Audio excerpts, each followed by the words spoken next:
Episode 3 start करने से पहले वीडियो को लाइक और चैनल को सब्सक्राइब करें ताकि नए एपिसोड की नोटिफिकेशन तुरंत मिले। चलिए शुरू करते हैं एपिसोड 3। उसके सर में अभी भी दर्द हो रहा था, पर वो उस दर्द को इग्नोर कर अपने आसपास की चीजों को समझने की कोशिश कर रही थी। तभी अचानक उसकी नजर सामने लगे मिरर पर पड़ी, जिसमें उसे खुद का अक्स नजर आ रहा था। ये एक वीआईपी वार्ड था, तो यहाँ मिरर की फैसिलिटी अवेलेबल थी। खुद को मिरर में देखते ही उस लड़की के फेस एक्सप्रेशन पूरी तरह बदल गए। वो हैरानी से खुद को देख रही थी। उसने धीरे से अपना एक हाथ उठा खुद के चेहरे को छूते हुए कहा, ये चेहरा तो मेरा नहीं है और ये सब क्या हो रहा है? मैं तो मर चुकी थी ना, फिर ये सब कैसे? तभी अचानक उसे किसी की आवाज सुनाई दी, मास्टर मिशा, आपका रिबर्थ हुआ है, और वो भी नोवेल की दुनिया में। आप उसी नोवेल वर्ल्ड की दुनिया में आ गई है जिसे आप अक्सर पढ़ा करती थी। मेरे पास बहुत कम समय है और इतने समय में मैं सिर्फ आपको इतना ही बता सकता हूँ कि आपका उस नोवेल की फीमेल लीड के अंदर रिबोर्न हुआ है, जिसका नाम माया खुराना है। आपने उसके बारे में नोवेल में पढ़ा होगा और उसकी लाइफ के बारे में भी आप सब कुछ जानती है। अब आपको उस नोवेल की फीमेल लीड को अपने हिसाब से बदलना है। आपका रिबोर्न भले ही एक नोवेल में हुआ है, पर आपका जीवन रियलिटी है। अच्छा, अब मैं चलता हूँ, बाकी का आपको आगे पता चल जाएगा। ये सुनते ही मिशा एकदम से हैरान रह गई। उसने झट से मिरर में देखा, तभी उसे अपने पीछे कुछ रेड रेड सा दिखाई दिया।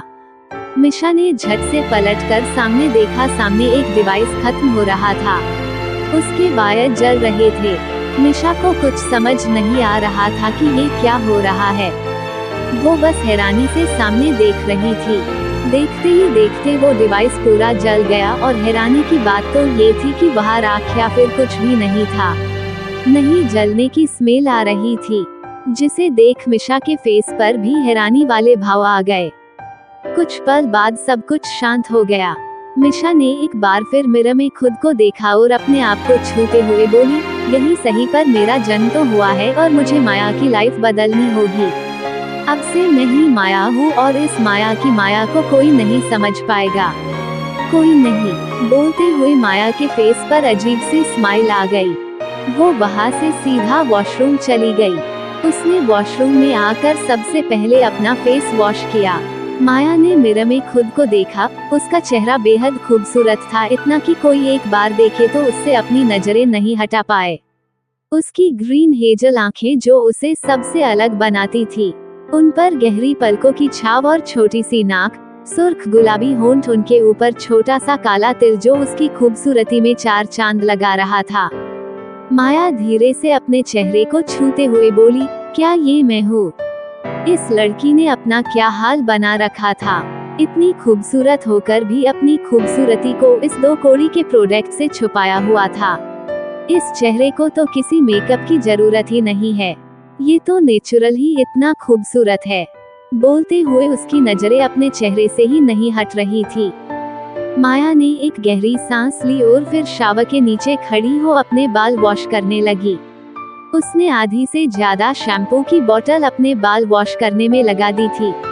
जैसे जैसे बालों से ग्रीन कलर निकल रहा था, वैसे वैसे उसके बालों का नेचुरल कलर सामने आ रहा था। उसके बाल हल्के ब्राउन कलर के थे, जो कमर तक आते थे। माया ने 2 घंटों तक शावर लिया और फिर वही रखा एक बाथरोब पहनकर बाहर आ गई। वो वार्ड के अंदर आए और चारों तरफ देखने लगी, तभी उसकी नजर वही रखी एक ड्रेस पर पड़ी जो उसी की थी। वार्ड में लाने के बाद उसे हॉस्पिटल गाउन पहना दिया गया था। माया ने वो ड्रेस उठाई और बिना किसी भाव के उसे देखने लगी। अचानक ही उसने उस ड्रेस को फ्लोर पर फेंक दिया और तेज आवाज में बोली, ऐसे वहियात कपड़े किसने रखे यहाँ? किसकी इतनी हिम्मत हुई जो मेरे लिए ऐसी ड्रेस रखी है? बोलते हुए उसका फेस गुस्से से कांप रहा था। माया की तेज आवाज बाहर खड़े अभिमान और अर्शी को भी सुनाई दे गई थी। उन दोनों ने हैरानी से एक नजर खुद को देखा और फिर जल्दी से खड़े होकर वार्ड का डोर ओपन कर अंदर चले गए। उन्होंने सामने देखा, उनकी नजरें सीधे माया पर पड़ी। माया को देखते ही अर्शी और अभिमान एकदम से हैरान रह गए। अभिमान हैरानी से बोले, माया, इतना बोल उन्होंने आरशी की तरफ देखा जो खुद हैरानी से माया को देख रही थी। माया को इस रूप में देख वो पूरी तरह हैरान रह गए थे।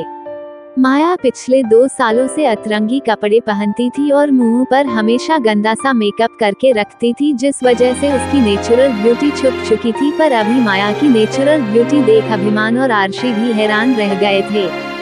उन्हें यकीन नहीं हो रहा था कि उनकी बेटी इतनी खूबसूरत भी हो सकती है। उससे भी बड़ी हैरानी की बात उनके लिए ये थी कि माया इतनी जल्दी कैसे उठ गई। डॉक्टर ने 5-6 घंटों के लिए बोला था और माया को तो अभी 2 ही घटे हुए थे। पर चाहे जो भी वजह हो, अभिमान और आरशी दोनों अपनी बेटी को देखकर बहुत खुश थे। आरशी जल्दी से माया के पास आई और एकदम से उसे गले लगाते हुए बोली, मेरी बच्ची तुम ठीक तो हो ना? तुम्हें कहीं चोट तो नहीं लगी ना? तुम चीखी क्यों? कहीं दर्द हो रहा है तुम्हें? हम डॉक्टर को बुलाए क्या? अभिमान जी जल्दी से डॉक्टर को बुलाइए, शायद हमारी माया को दर्द हो रहा है। आरशी रोते हुए एक ही सांस के सब कुछ बोल गई। आरशी माया से हल्का सा दूर हुई और ऊपर से लेकर नीचे तक उसे चेक करने लगी। माया बिना किसी एक्सप्रेशन के उन्हें देख रही थी।